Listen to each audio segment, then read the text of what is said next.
ano yung pinakaayaw mo sa mga engineers? Kasi meron akong nakitang video si Sir Slater, parang may pinagalitan siya dun eh. So, Sino yung mas malaki yung kita? Sinong mas nakikita? Sinong mas mahirap ang trabaho? so we're gonna end the video like that, huh? Yeah. Okay. So, magkakasamaan ng loob. Guys, andito tayo ngayon sa ating Monterasas Prime Project and we have a special guest for you today! Ho! What is up, my dudes? It is I, your Tito Oliver. Ito pa rin Here. talaga yung intro niya. In Cebu. Take 6 na yon. So, punta ako sa ospital mamaya kasi masakit na yung balikat ko. Anyway, anything for my dudes later. Thank you, my dudes, for visiting us here all the way from Baguio City. Now, nandito na tayo in the My flesh. pleasure, my pleasure. First time namin magkikita-kita. And he's doing a reaction video also in our project dito. So, hopefully, hindi kami masyadong kinikriticize yung project namin. Medyo may ganun. Kaya, puro positive. Hindi, actually, my dudes, Monterasas Prime, wala akong masabi. Abangan nyo na lang sa video. Watch Ating out for his reaction. video. I'll put the link down below. Pero ngayon, sabi ko kay Oliver na, alam mo, paminsan tayong mga engineer at architect, masyado tayong safe. Kailangan natin magiging candid, magiging frank. At paminsan, papalabas natin yung mga galit natin. Tama. So today, we are asking each other hard questions from what it takes to be an architect, ano yung mga issues, ano yung mga engineer's perspective naman of that. So may mga pagka-engineer versus architect pala to. And Yes. for those of you na watching at home, at least meron kayong mga behind the scenes kung anong nangyayari behind a successful project. So, eto Tama. na yon. Ito na yung live action bardagulan ng engineer tsaka architect. So, we will see who is the top profession.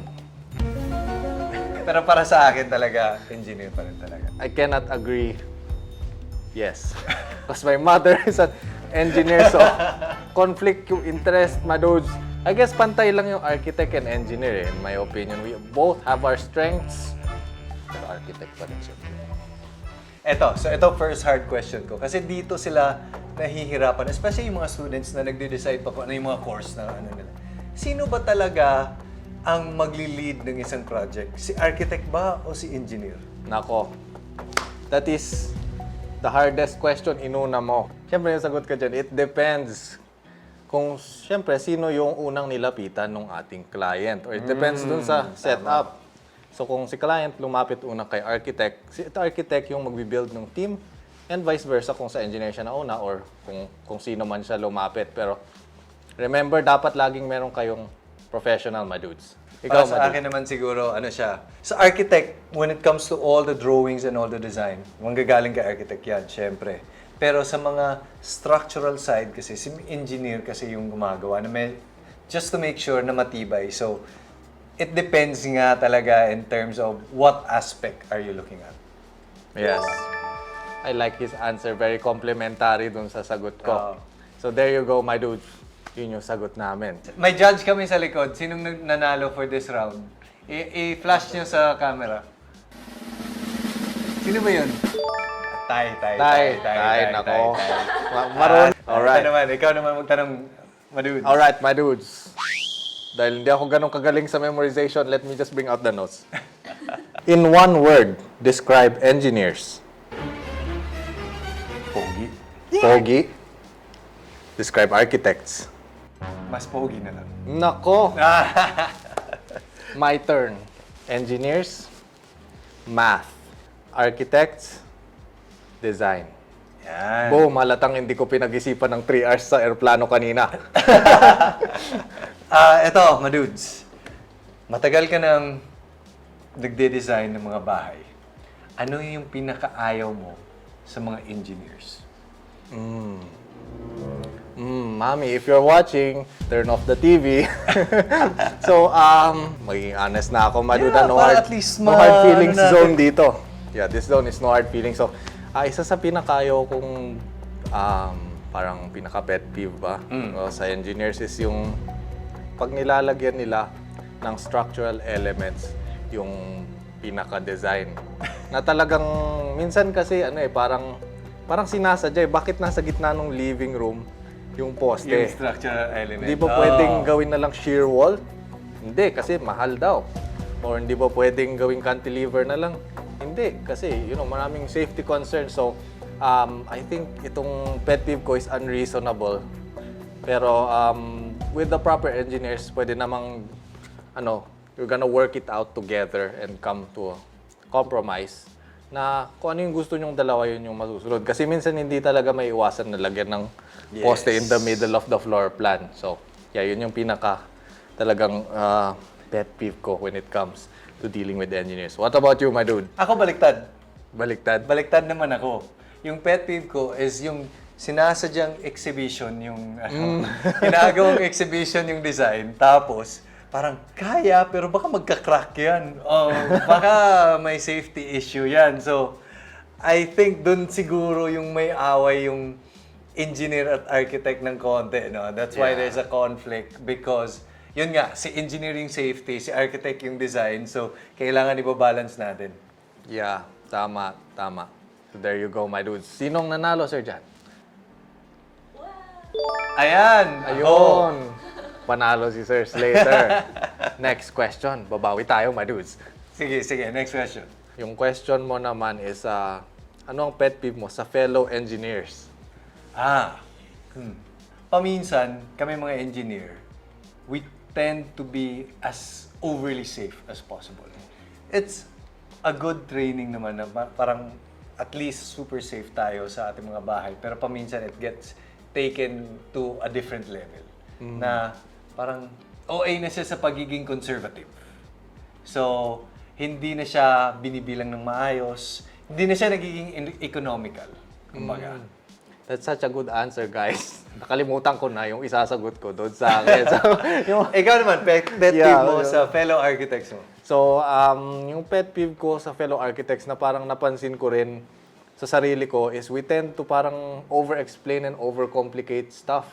So, pag nag-explain kami ng living room, we make it sound so social. Like, ang dami namin sinasabing mga materials na hindi naman na pala naintindihan ng mga clients. So, yun nga, medyo pretentious kasi. Hindi straightforward. Hindi straightforward. Pero as much as possible, people appreciate kung straightforward tayo, my dude. So, there you go. Let's go to the scoreboard. Ayan, ikaw naman, Madudes. We are tied. Alright. So, next question, my dude. Eto, para sa akin, sige, you're mentioning mga clients mo kanina. Ano yung pinaka ayaw mo sa isang client naman? Yeah, so I think parehas kami ng LLG Architects pagdating dito is yung client na hindi niya alam kung ano yung gusto niya. So yung parang, eto, gusto ko ng bahay, tapos kayo na bahala. Yeah. So yon, bibigay niya sa'yo yung budget, tapos minsan wala pang lot eh. They're just gonna like, gusto ko ng bahay, architect. Tapos minsan tatanong ko, ilang kayo titira? Hindi ko alam eh. Baka baka magkakaanak kami. Tapos do you have any hobbies? Wala rin. So, favorite color? Ikaw na bahala, architect. Nakita ko yung mga design mo eh. Tapos, alin po dun? Yung mga videos, lahat eh maganda. Like, oh no! So, yun yung actually mas mahirap pa yung mga ganong klaseng kliyente kesa sa maraming gusto. So, what about you, my dude? Sa akin, it's more of yung mga client na feeling nila engineer din sila. Like kagaya nito, itong bahay na to talaga. Meron mga ibang pumupunta dito, tapos sabi, bakit may column dyan? Ang pangit ng column dyan. Oh, yeah. That's... Tapos so, parang, dapat tinanggal mo na lang yun eh. Tapos pinost-tension mo lahat. Tapos, kunwari, pero wala silang course. Pero mayroon silang, yung alam mo, yung maliliit lang na understanding of engineering. Yung pet peeve ko doon is you don't understand the entirety of everything na pag tinanggal namin yan, okay, sige, sabihin natin, pinost-tension natin. Nagsishake na yung bahay mo ngayon. Pag naglalakad ka, may vibration na. So, yung shallow level of understanding, ang hirap kausapin. Pero may konti silang level of knowledge. So, parang medyo hilaw yung understanding. Yeah. I believe it is the less someone knows, the more he thinks he knows about the thing. Yes. So, yun yung pinaka pet peeve namin. Or, feeling ko masyado maliit yung column na to. Parang, pigilan mo ko. Hindi mo yung binilang. Kakarati-chapin ko yung client na yun. Pigilan mo ako ba dun? So, yeah. Yun, yung close second yun sa pet peeve ko. So, let's go to the judges. Lagi silang nahuli. Nagugulat Ayan, ako na naman. Yun Nice. Matinding labanan ito. Okay, so what are your fears as an engineer? One smallest and one of biggest. Smallest. Ano yung smallest Yung fear? parang ano lang, mga minuscule fears lang. Pagtabingi yung mga Yun. walls and ceilings natin. Yun yung pinaka-number one ko. Second, syempre, is pinakamalaki kong fear, which is healthy naman din, is always looking out for the safety of any project. So parang kinain ko lang yung sinabi ko kanina. Pero totoo naman talaga na whatever we do, gusto natin makakatulog tayo sa gabi. Yes. So whatever we do, we want it na alam kong this is good quality. Maging masaya ang titira sa bahay na tinatayo natin.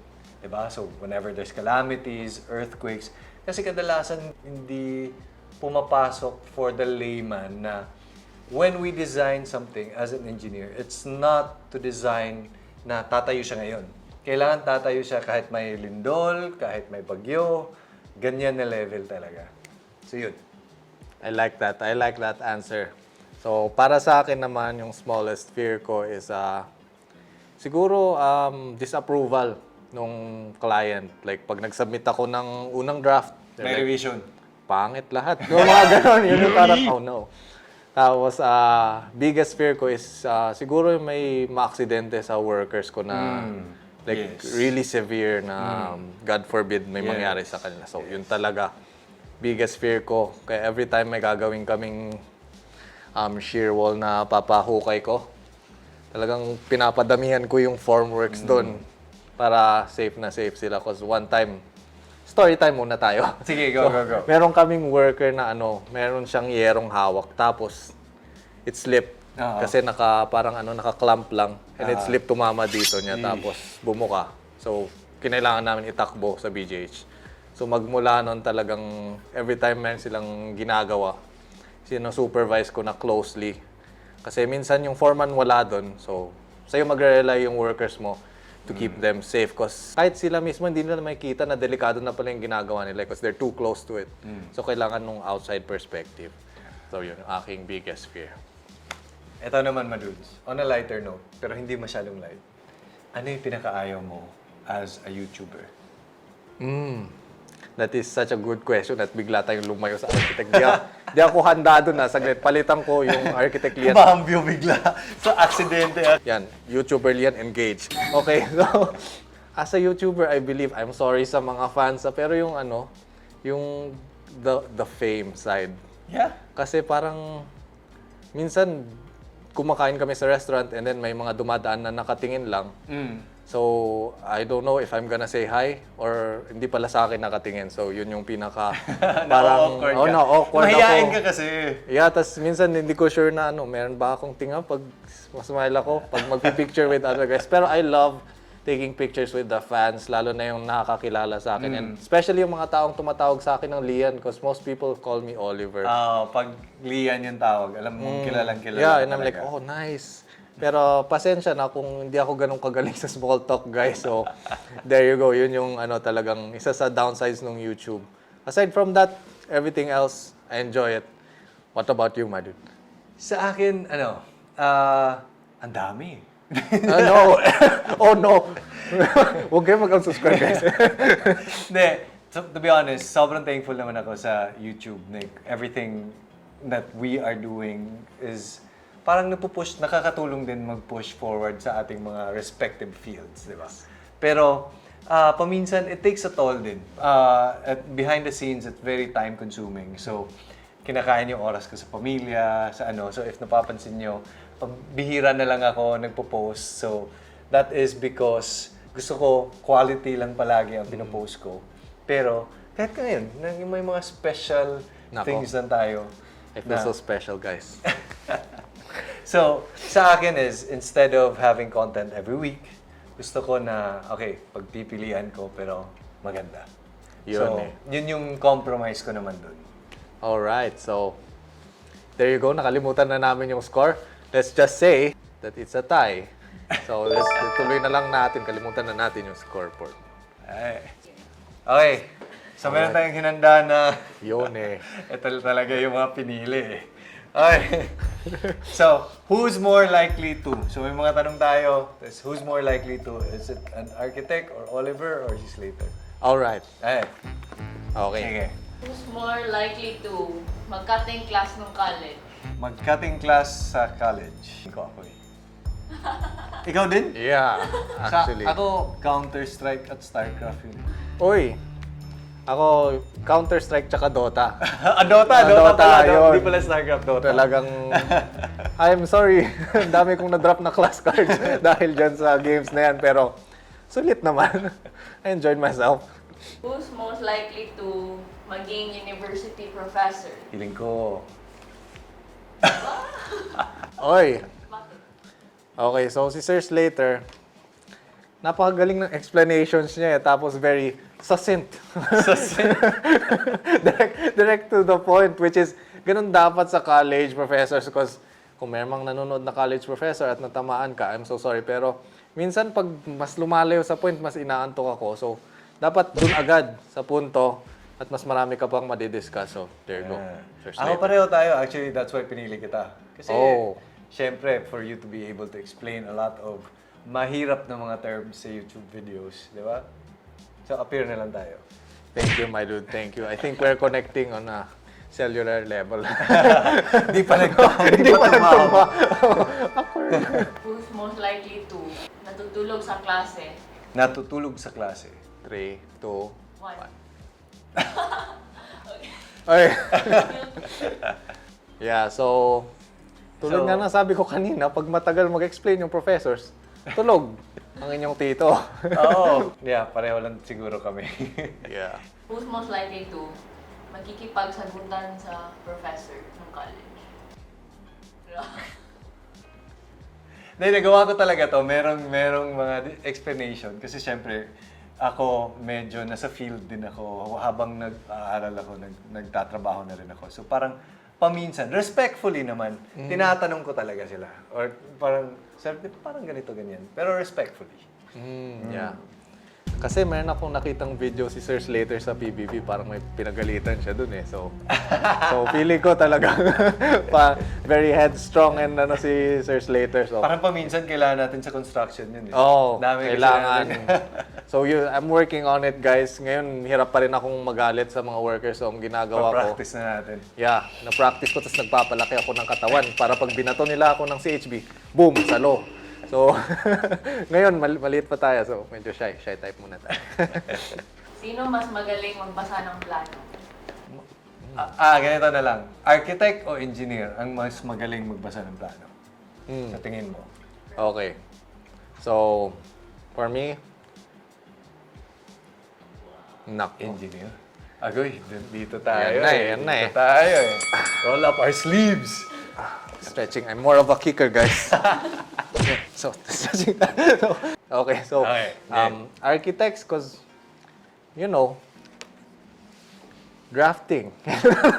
nawala yung train of thought ko dahil dun sa ginawa kong exercise kanina.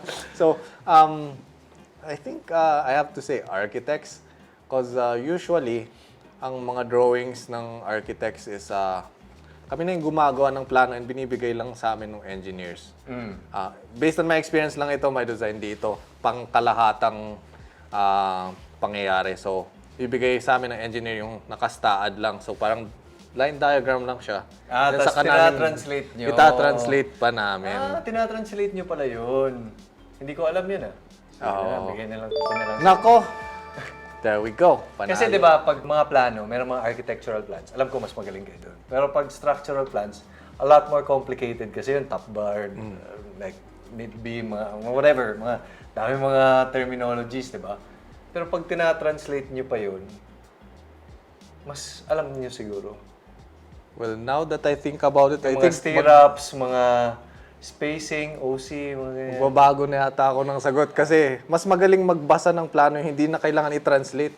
Pagbigay ng staad, nabasa niya na agad. So, parang engineer yata. Sige, appear na lang tayo. Yes. Oo nga, parang hindi na kailangan i-translate. So, parang mas magaling nga yun magbasa. Kasi sa amin, kailangan sinimplify pa eh. Ah, I think ganito. Architectural plans, mas magaling kayo. Pag structural plans, kami mas magaling. Yes. Oo, tama. Agree ako dyan. Next. Generally, saan papunta yung bulk ng budget sa isang project? Sa architect or sa Sige, 1, 2, 3. Go.